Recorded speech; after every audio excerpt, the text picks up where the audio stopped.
I don't want you to feel bad for me, but after I died again, things didn't go well. When I got to the gates, they looked me up. The guy there said he had to go get the manager since he'd never seen anything like this before. So the manager came, a serious-looking man with a huge white beard. "No, that's correct, Banished. I'm afraid you'll have to wait here until someone can take you to your quarters." I cursed my bad luck and sat on one of the benches. I could see the city I'd been in before, all the strange angles, and the people I saw there seemed to be having fun. Eventually someone came and took me to an apartment in a building that was pretty far away.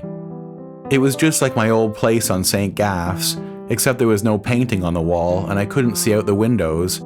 There was just a weird orange glow out there, and that kept the place lit up all the time.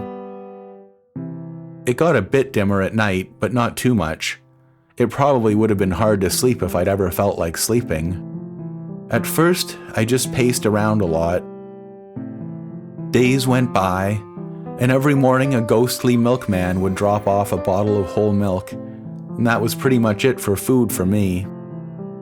I'd always had this suspicion in the back of my mind since I was a kid that the whole universe didn't really want me around. I guess being stuck in this apartment was sort of like the universe finally getting its way. I didn't have dreams or spells or anything like that anymore, just memories. And even though I might not have led the best life, I still missed it. But it got pretty boring in there. On the other hand, there was a lot of paper and a bunch of pens, so I thought the best thing would be for me to write down the story of Howie the Milkman. After all, maybe someone, someday, would find it useful, and even though I'd been banished, I didn't want to disappear completely. So there I lived, in my memories. I don't even know how long I've been here.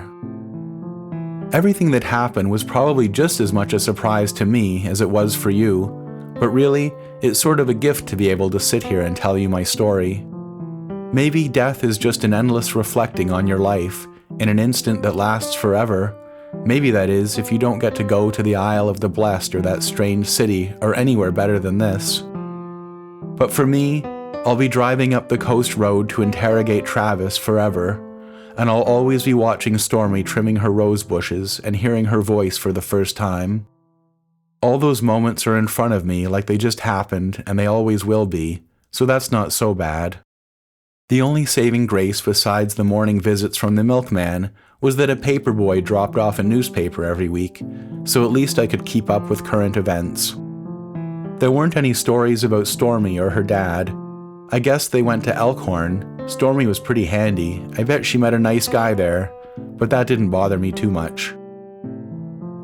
There was one story I was particularly interested in reading about. The scientists kept trying to figure out why the stars had turned green, but they couldn't figure it out. They forgot that some of the things that happen in the world are just plain evil, and there's no real other explanation.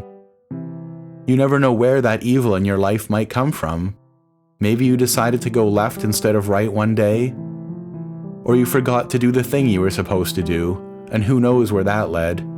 Or maybe one time someone you really needed was there one day and gone the next. The scientists never figured out why the stars turned green, but I know the reason for everything that happened. The truth is that the stars turned green that night because a boy was really missing his dad.